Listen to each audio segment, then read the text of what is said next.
الضالين. براءة من الله ورسوله إلى الذين عاهدتم من المشركين فسيحوا في الأرض 4 أشهر واعلموا أنكم غير معجز الله وأن الله مخزي الكافرين. وأذان من الله ورسوله إلى الناس يوم الحج الأكبر أن الله بريء من المشركين ورسوله فإن تبتم فهو خير لكم وإن توليتم فاعلموا أنكم غير معجز الله وبشر الذين كفروا بعذاب أليم. إلا الذين عاهدتم من المشركين ثم لم ينقصوكم شيئا ولم يظاهروا عليكم أحدا فأتموا إليهم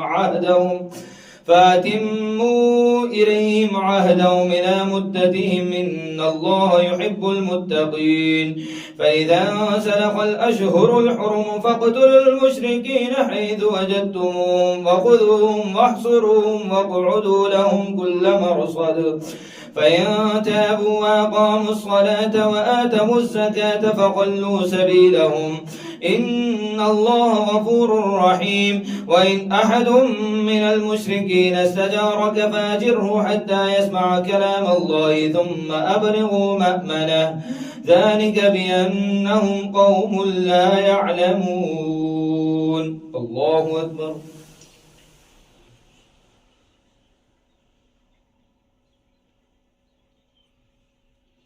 سمع الله لمن حمده. الله أكبر.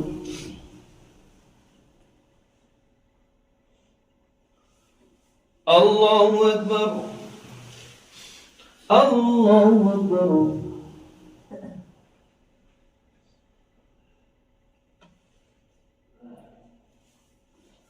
الله أكبر.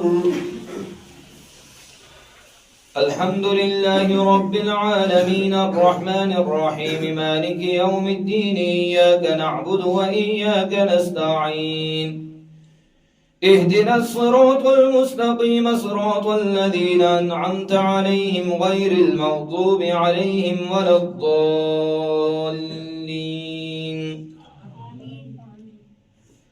كيف يكون للمشركين عهد عند الله وعند رسوله إلا الذين عاهدتم عند المسجد الحرام فما استقاموا لكم فاستقيموا لهم إن الله يحب المتقين.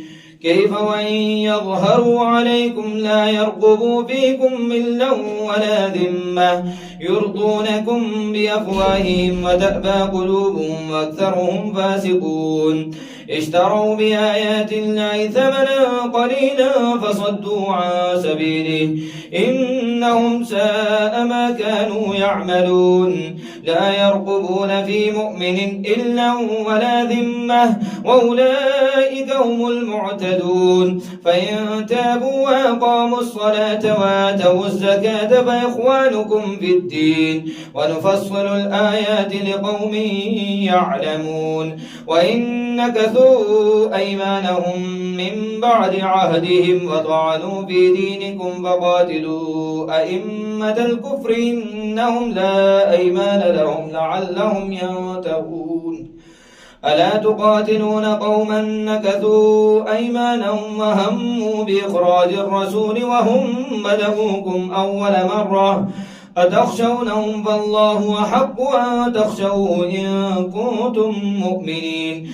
قاتلوهم يعذبهم الله بأيديكم ويخزيهم وينصركم عليهم ويشفي صدور قوم مؤمنين ويذهب غيظ قلوبهم ويتوب الله على من يشاء والله عليم حكيم. أم حسبتم أن تتركوا ولما يعلم الله الذين جاهدوا منكم ولم يتخذوا من دون الله ولا رسوله ولا المؤمنين وليجا والله خبير بما تعملون. الله أكبر.